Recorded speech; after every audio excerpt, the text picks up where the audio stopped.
హరే కృష్ణ. ఎవరైతే దామోదర అన్నటువంటి భగవత్ నామాన్ని ఉచ్చరిస్తారో అనంత కాలంగా పోగుబడినటువంటి పాపాల నుంచి విముక్తిని పొందుతారు అని చెప్పి శాస్త్రాలు ఘోషిస్తూ ఉన్నాయి. భగవంతుని యొక్క ఉదరానికి తాటితో యశోదమ్మ బంధించింది. అందుకని ఆయనకి దామోదర అన్నటువంటి నామధేయం వచ్చిందనమాట. మీ అందరికీ తెలిసినటువంటి విషయమే.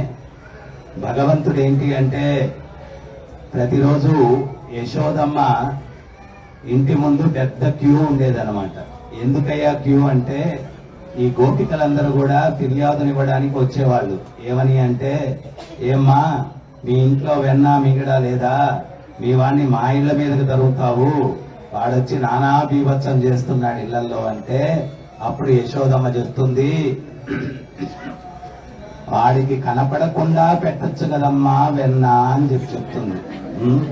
అప్పుడు వాళ్ళేమంటారంటే, ఏమ్మా ఆ గర్గముని చెప్పినట్టుగా నారాయణుడే నీ ఇంటిలో అవతరించాడని చెప్పాడు, కోటి సూర్య సమాన తేజస్సుతో ఉన్నాడు, దానికి పైన వజ్ర వైడూర్యాలు పొదిగినటువంటి ఆభరణాలు నీవు అలంకరింపజేశావు, ఈ రెండుటి కాంతిలో ఆడెక్కడ ఉంటే అక్కడ కాంతిమయమమ్మా, ఎక్కడ చీకటి గదిలో పెట్టమంటావు అంటారు ఆ గోపికలు.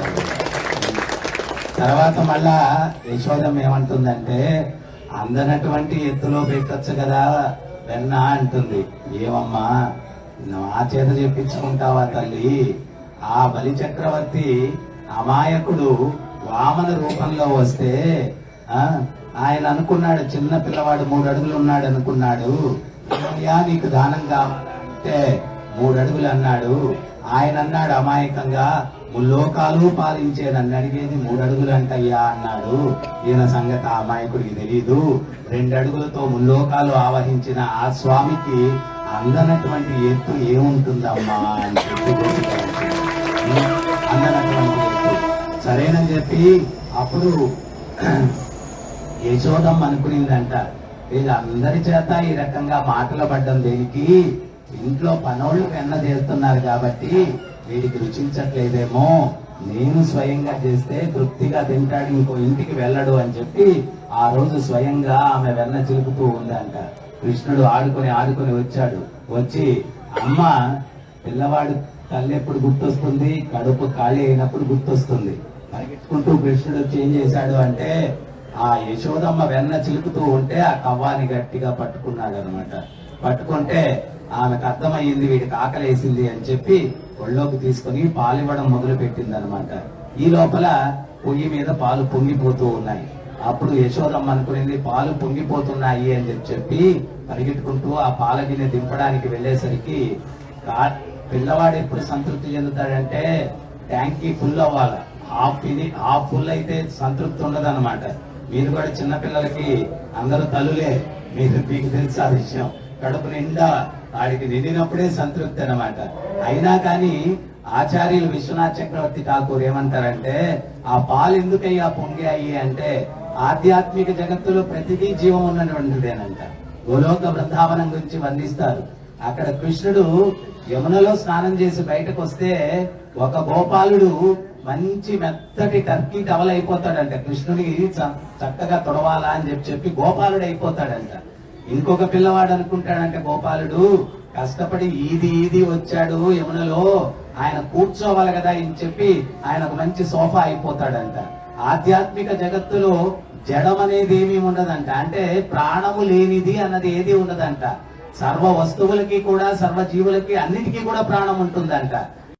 వినియోగపడకపోతే ఉపయోగం ఏముంది అని చెప్పి అప్పుడు అవి దింపడానికి వెళితే ఈయన కనిపించిందంట, నాకన్నా పాలే ముఖ్యమయ్యాయా అని చెప్పి ఆగ్రహించి అప్పటిదాకా కష్టపడి చిలికినటువంటి యశోదమ్మ వెన్న కుండను ఏం చేశాడంటే పక్కన ఉన్నటువంటి రాయి తీసుకొని పట్టని పగలగొట్టేశాడనమాట.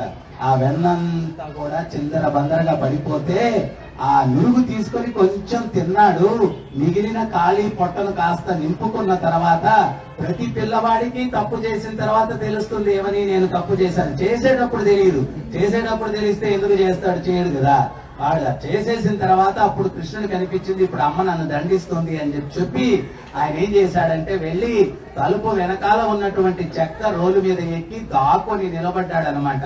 అయితే ప్రతి పిల్లవాడు కూడా తప్పు చేసేటప్పుడు ఏదో ఒకటి ఎవిడెన్స్ వదిలేస్తాడనమాట.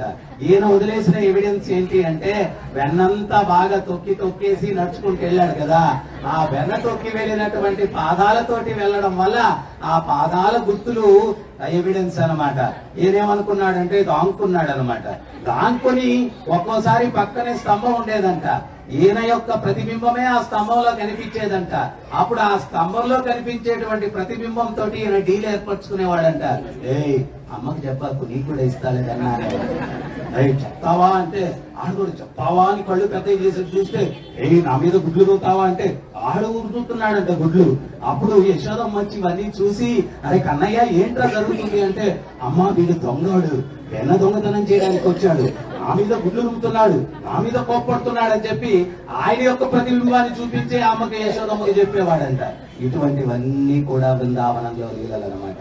అప్పుడు యశోదమ్మ అనుకునింది, ఇన్ని రోజులు ఆ గోపికలందరూ ఫిర్యాదు చేస్తూ ఉంటే నేను వెనకేసుకొని వచ్చాను, వీడి ప్రతాపం ఈ రోజు నాకే చూపించాడు, ఇల్లు చూడు ఏం చేసేసాడో అని చెప్పి ఒక్కో రోజు ఆ గోపికలు అనేవాళ్ళంట, ఏమీ దొరకకుండా చేస్తే ఎంత దుర్మార్గుడమ్మా నీ పిల్లవాడు, మూత్రం విసర్జించి వంటగదిలో వెళ్ళిపోతాడు బయటికి అని చెప్పి అనేవాడు ఆవిడంట.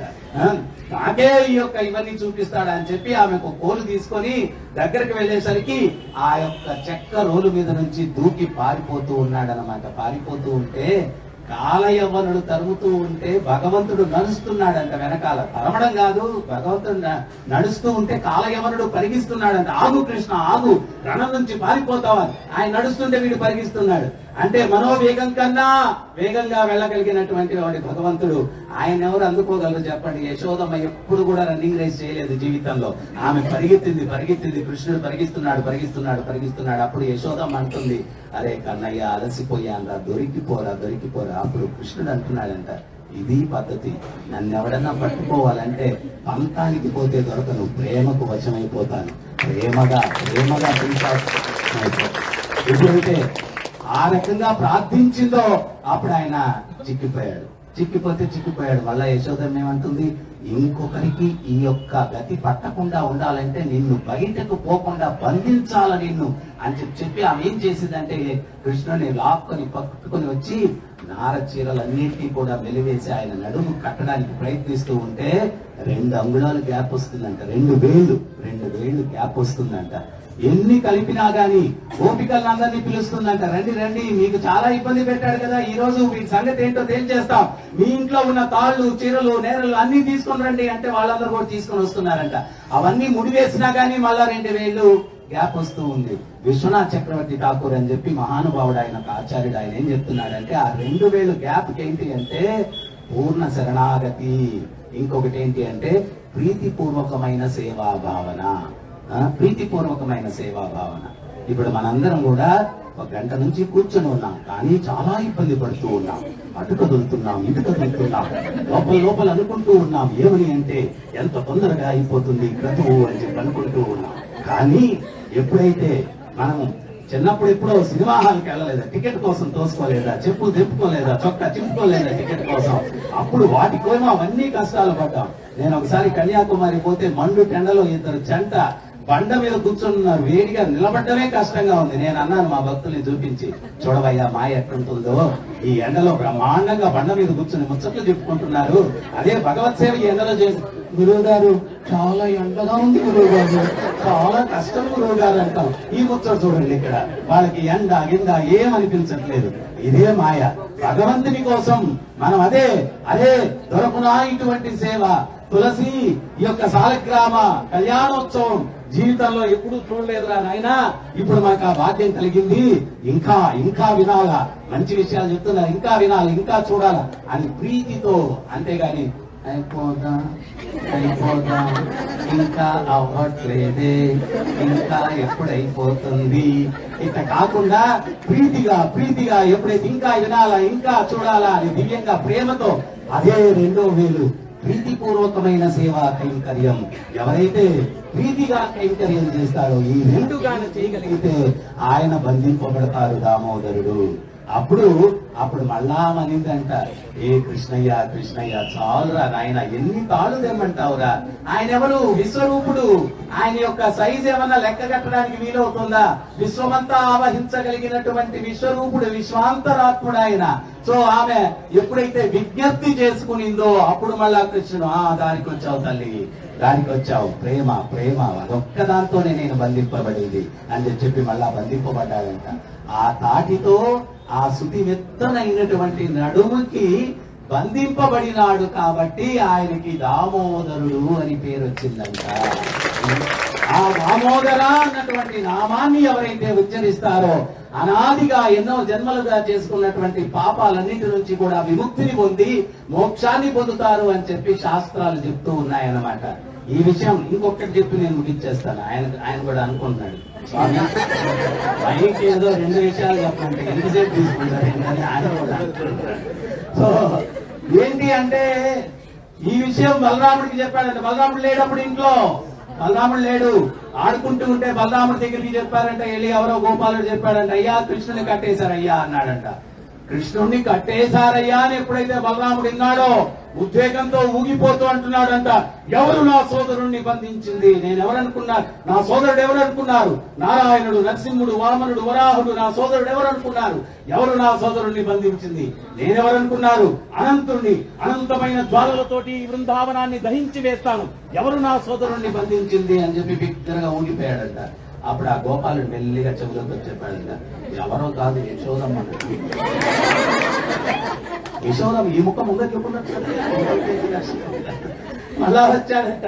వచ్చి ఎట్లా చూస్తామని చెప్పి వచ్చాడంట. వస్తే ఈ దామోదరాష్టకం మనం చెప్పుకుంటాం కదా, ఆయన ఆ యశోదమ్మ బంధించేస్తే అతి దుఃఖం అంట. ఎందుకంటే ఎవరు నన్ను బంధించగలిగిన వాళ్ళే లేరు, అటువంటిది యశోదమ్మ బంధించేసింది. దుఃఖంతో ఏడుస్తూ ఆ కళ్ళకు కాటుక పెట్టుందంట యశోదమ్మ. అది అట్లా కళ్ళు నిలుముకుంటూ ఏడుస్తూ ఉంటే పిల్లోళ్ళు ఏడ్చేటప్పుడు ఆ కాటికంతా ముఖమంతా అయిపోయిందంట. మొదలే నల్లటోడు, దానికి పైన కాటుక మళ్ళా లేపనం అన్నమాట. ఆ కళ్ళు మాత్రమే మెరుస్తున్నాయంట ఆ నల్లని ముఖారవిందం నుంచి. ఏడుస్తూ ఉంటే అప్పుడు బలదేవుడు వచ్చాడంట. బలదేవుడు రాగానే అప్పుడు కృష్ణుడు బలదేవుడు చూసి అనేసరికి అప్పుడు బలదేవుడు మళ్ళా మర్చిపోయాడంట యశోదమ్మ కట్టేసింది. మయ్యా యశోద, నా సోదరుడు కృష్ణుడు ఎవరనుకున్నావు? నారాయణుడు, నరసింహుడు అది ఇది నరవబోయాడంట. అప్పుడు యశోదమ్మని అంటే పరిగెత్తుకుంటూ వచ్చి నా పొంగి వెనకాల దాక్కుంటాడు, నరసింహుడా పో ఇక్కడ నుంచి చాలు. కానీ ఎప్పుడైతే ఆ రకంగా నిందారు అప్పుడు కృష్ణుడు అన్నాడు బలదేవుడు, అమ్మ యశోద ఇంకెవరన్నా కానీ అయ్యి ఉంటే అమ్మ నేనేం చేయను. సో ఈ రకంగా దామోదరుడు అంటే ఆ ఉదరానికి తాటితో బంధింపబడిన వాడు. దామోదర భగవాన్